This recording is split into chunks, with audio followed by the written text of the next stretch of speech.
I paid for my sister's wedding, then she uninvited me, so I canceled everything.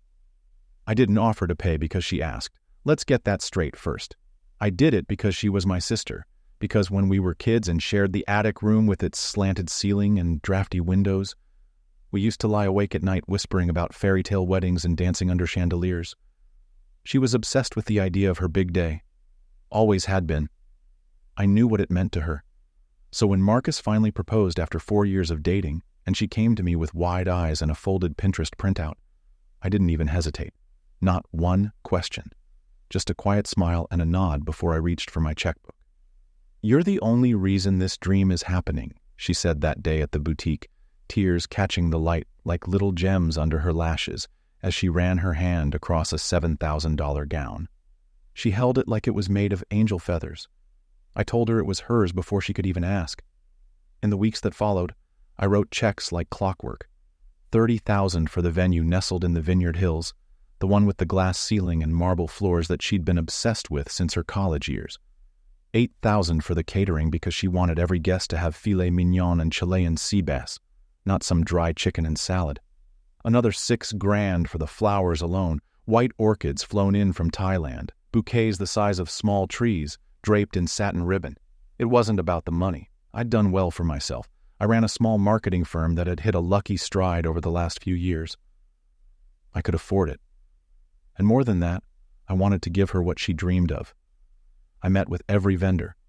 I took calls from planners when she was at work. I signed every contract. Everything was tied to me. My name, my account, my responsibility. And she knew it. I didn't lord it over her, didn't bring it up like a favor owed. I just smiled through each exhausting decision, because I thought that's what family did. We were close, or at least I thought we were. The shift was subtle at first. She stopped replying to texts as quickly, started showing up late to fittings. When I asked if something was wrong, she'd wave it off with a distracted smile, saying wedding planning was just stressful. I believed her. Weddings are chaos. I'd seen friends fall apart over napkin colors, but then things changed in a way I couldn't explain away. She posted an engagement photo shoot without telling me it was happening. I wasn't tagged, no mention of me in the caption, just hearts and hashtags and grateful for all the love and support, even though I was the one footing the bill. I tried not to overthink it. Maybe I was being too sensitive, maybe she was overwhelmed.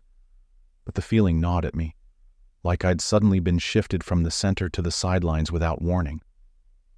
I brushed it off until 1 week before the wedding. It was a Thursday evening, and I was halfway through a glass of Syrah on my balcony when my phone buzzed. I glanced down, expecting another vendor question or maybe a last-minute RSVP change. But instead, there it was, a message that looked like a slap. "It's better if you don't come. This day needs to be about me." That was it. No explanation, no punctuation beyond the period that felt like a full stop on our relationship. Just that cold sentence, like I was some distant acquaintance trying to crash her day. My stomach twisted as I read it again, and again, each time, hoping maybe it would rewrite itself into something less cruel. But it didn't. I didn't reply. Not immediately. What was there to say? I stared at the screen until it dimmed and then lit it back up, just to be sure I hadn't imagined it. But the words were still there, waiting like a bruise I couldn't stop pressing. When I finally called her, she didn't pick up. I left a voicemail, voice calm but tight, asking her to explain. She texted back 2 hours later, something vague about how the groom's family thought it might be better this way, that some dynamics would make the day tense, and she just wanted everything to be perfect. Not a single mention of the months of planning, of the money I'd poured in, of the way she was casually erasing me from the story I helped write. She ended it with, "Hope you understand. Please don't make this harder." Understand? No, I didn't.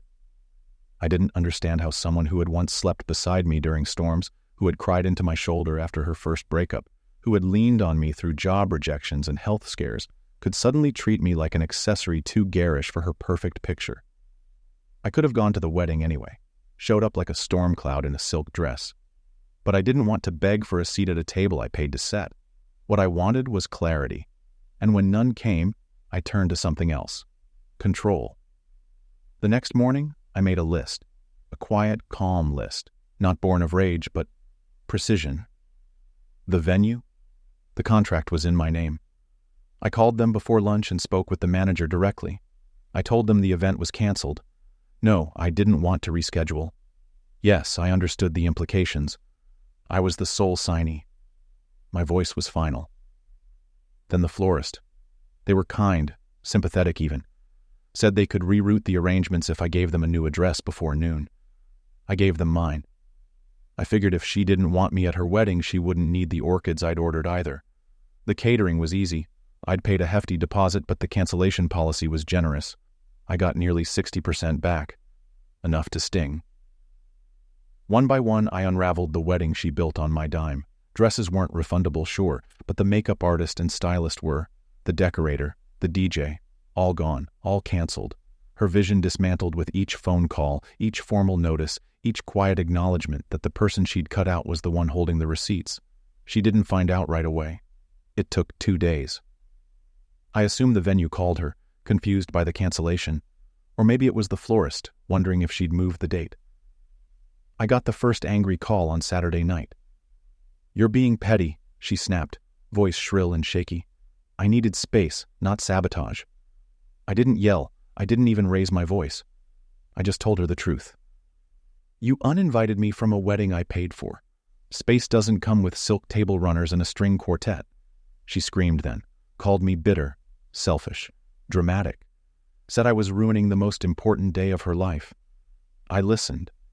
And then I said, "You already did that when you made it about everyone but the person who gave it to you."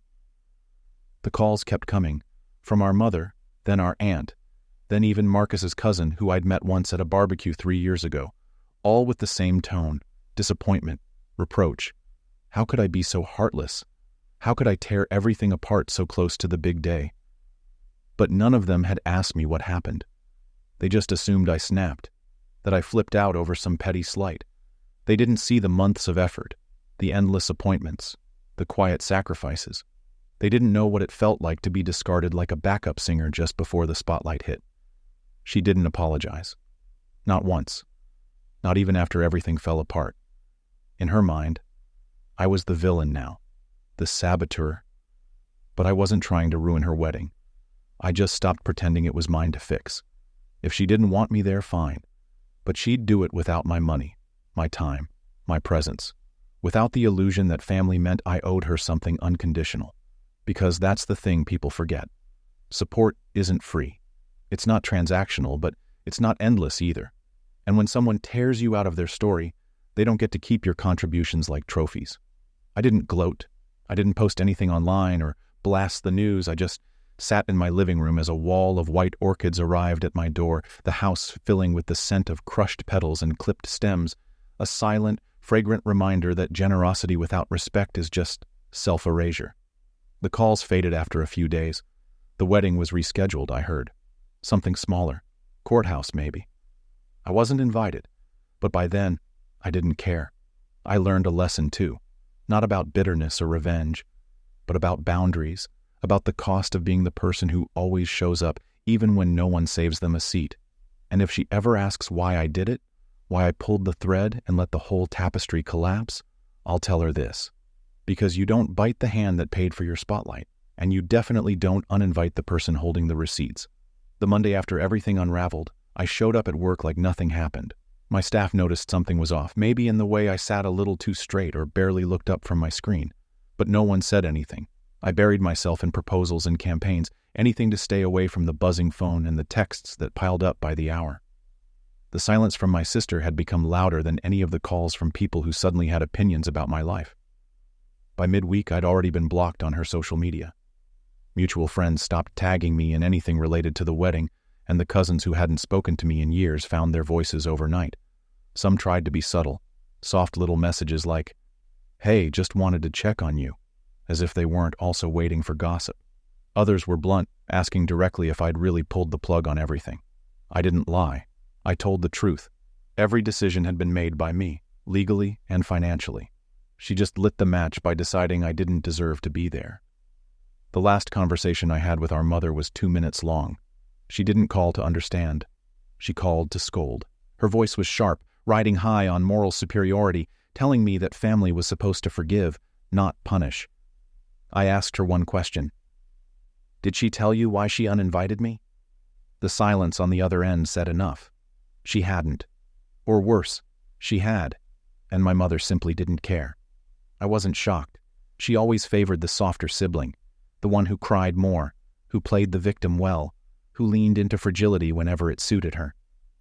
I was the one expected to be strong, responsible, generous without resentment, always the safety net, never the celebrated. That week, while everyone else spun around trying to salvage her wedding, I cleared my house of the leftover reminders. The fabric swatches, the invitation proofs, the seating charts scribbled with notes. I packed them in a box and set it by the door. Not out of anger, just necessity. I wasn't going to hold on to things that belonged to a version of us that no longer existed. 3 days later, I received a letter from the venue's lawyer.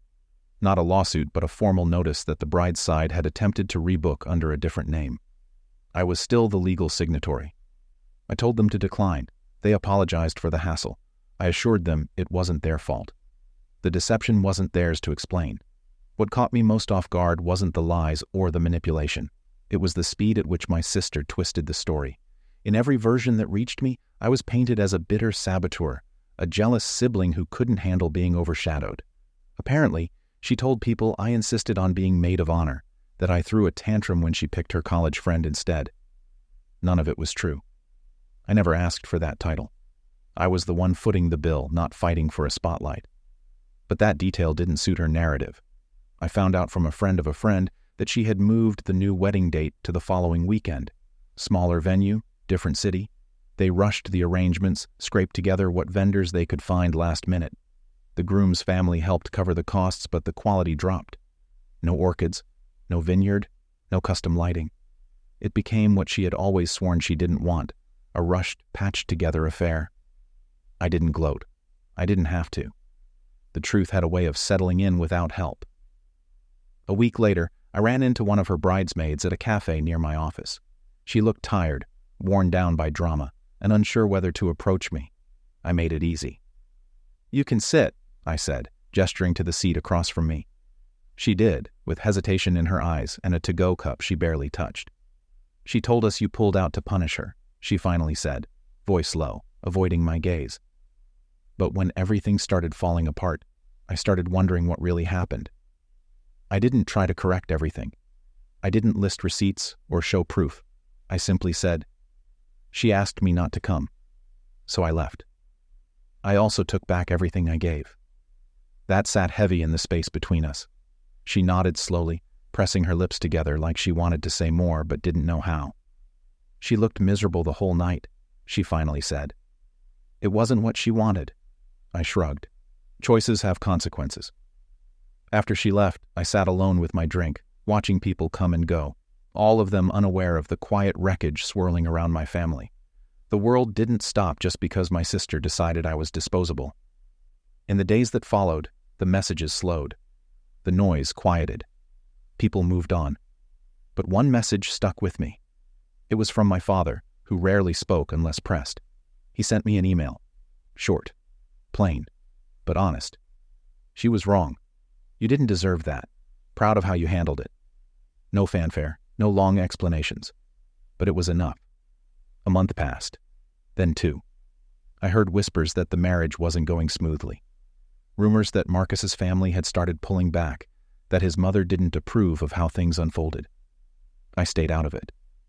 Whatever happened next wasn't my concern. I'd already burned my bridge and walked away with the matches in my pocket. Then, one evening in early spring, my sister showed up at my door.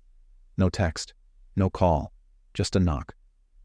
I opened it to find her standing there, eyes rimmed in red, makeup smudged. She looked nothing like the girl who once twirled in a boutique mirror, dreaming of fairy tales. Her shoulders were slumped, arms wrapped around herself like armor made of regret. "I didn't know where else to go," she said. I didn't answer. I didn't invite her in. I waited. "I messed up," she admitted, voice cracking. "I let people get in my head. I don't know. I thought I needed to protect the day from drama. I didn't mean to hurt you." I could see the apology dangling on her tongue, half-formed, desperate for absolution. But I didn't rush to accept it. I let the silence stretch. "Did you really believe I'd ruin your wedding?" I asked. She shook her head, tears threatening to fall again. "No, I wanted to feel like it was mine. And when people started saying you were doing too much, I panicked. I thought they were right, that it didn't feel like my day anymore." "You could have said that," I told her. "I would have backed off. You didn't have to erase me." She finally looked me in the eyes. "I was scared you'd be mad. And you didn't think I'd be mad when you told me not to come?" The silence between us carried the weight of everything unsaid. She knew there was no clean way to fix it. The damage wasn't surface level. It was deep, layered, tangled in years of favoritism, expectations, and the unspoken roles we were pushed into. She stayed at the door for several minutes, hoping I'd offer comfort. I didn't. I told her to get some sleep and that we'd talk when she was ready to be honest, not just sorry. As I closed the door, I felt something shift. Not closure, not forgiveness, just clarity. She wasn't my enemy, but she wasn't my responsibility anymore either. 2 weeks passed before I heard from her again. This time it was a letter, handwritten, no embellishments. She laid it all out. Every insecurity, every whisper from her in-laws, the pressure to perform, the fear of being overshadowed. She admitted to making the wrong call, not once, but several times. And she didn't ask me to forgive her. She asked if there was a way to rebuild. That was the first real step. Not a performance, not a PR move, just a woman facing the wreckage she caused. I haven't answered yet. I don't know what I'll say, because sometimes the cost of being the one who always gives is realizing that when you finally stop, people don't know how to hold their own weight. She's learning, and I'm watching. From a distance. Let her rebuild something of her own for once. 4 weeks after she appeared at my door, she asked to meet in person again. This time it wasn't unannounced. She texted first, short and direct. She didn't mention what happened. She just asked if we could talk. In public. Neutral ground. A small diner on the edge of the city we used to visit as teenagers. Back then we'd split milkshakes and complain about school. Now it felt like a place where we could talk without the weight of the family house, the expectations, the past pressing in around us. She was already there when I walked in. No makeup this time. Hair pulled back. Her posture was straighter, but her eyes looked tired. She stood as I approached, but I didn't hug her. I just sat across from her and waited for her to start. "I know what I did," she said quietly, eyes never leaving mine. "And I know you don't owe me anything." That part was true. She looked down, picked at the napkin on the table, then continued. "I let people shape my thinking. I got scared you were taking over, but I didn't know how to say that without sounding ungrateful. Instead of talking to you, I listened to people who had nothing invested." I didn't interrupt. I gave her space to finish. She owed me full honesty, not half apologies wrapped in tears. "I didn't expect you to pull everything," she admitted. "I thought you'd be hurt, but not like that. When it all collapsed, I was angry. But later I realized you didn't ruin anything. I did." For the first time, she said it without blaming me. That mattered. "Why did you think excluding me was the answer?" I asked. Her voice cracked, but she didn't cry this time. "I felt like the wedding was becoming yours, not intentionally. But people kept comparing everything to what you'd done. They said I was lucky, that you'd saved the day. It didn't feel like mine anymore. And instead of owning that, I tried to cut you out, like that would solve it." I leaned back in the booth. I remembered the way she looked in the bridal shop, how grateful she'd seemed, how excited. And now, hearing her say that, I saw how quickly admiration turned into resentment when pride got in the way. "You could have told me you felt that way. I would have stopped, pulled back, let you lead." She nodded. "I know, I wanted it to feel like I earned it. And I thought if you weren't there, it would. And did it? No. It felt empty, like something was missing the whole time." She was being real now, finally. No dramatics, just plain truth. And the truth was we'd both made mistakes. She acted out of pride. I responded out of hurt, but only one of us got blamed. "I didn't cancel everything to punish you," I said. "I canceled it because you made it clear I wasn't wanted. You don't get to keep the gift while rejecting the giver. She didn't argue. She sat with that. Let it settle. I can't fix what I did, she finally said. But I want to try to be better moving forward. I didn't say anything for a minute. I didn't want to say something just to fill the silence. I believe you're sorry, I said. And I believe you've learned something. But that doesn't mean we go back to how things were. She blinked quickly, but didn't push. I'm not angry anymore, I continued. But I'm not going to pretend everything's fine either. You crossed a line, and while I can forgive, I won't forget. There was no celebration in saying that. Just finality, clarity. Boundaries were not revenge. They were the fence around my peace. I get it, she said. I don't expect anything. I just needed to tell you the truth, even if nothing changes. That was the last thing either of us said for a while. We finished our coffee in silence. When we stood, she gave me a small nod, then walked out ahead of me. That was the last time we met face to face. In the months that followed, the distance became normal. Not hostile, just distant. No birthdays, no calls, no shared holidays. The family tried to patch things, but I stopped entertaining interventions. I didn't need a forced reunion for appearances. I needed space from people who'd rather judge than understand. My mother eventually softened. She didn't say much, but she stopped blaming me. She saw the full picture after enough time passed and the fantasy wore off. My father stayed quiet, but steady. I didn't ask for loyalty. He offered it anyway. A year later, I heard she and Marcus had separated. Nothing official, but they were living apart. No one reached out to confirm it. I didn't ask. It wasn't my business anymore. I had moved on. Not just from the wedding fiasco, but from the role I played in our family, the fixer, the silent supporter, the dependable one who never asked for recognition. I realized something through all of it. I wasn't the villain. I just stopped being the foundation they kept walking over. The house eventually cleared of orchids. The scent faded. The remnants of that day disappeared room by room. But the lesson stayed. When someone shows you their version of love is conditional, you don't try to meet their standard. You set your own. That chapter of my life closed not with revenge, not with reconciliation, but with resolve. I didn't need an apology to know my worth. I didn't need validation to stand by my choices. I gave. I was cut out. I took back control. And when the dust settled, I wasn't left empty. I was left clean.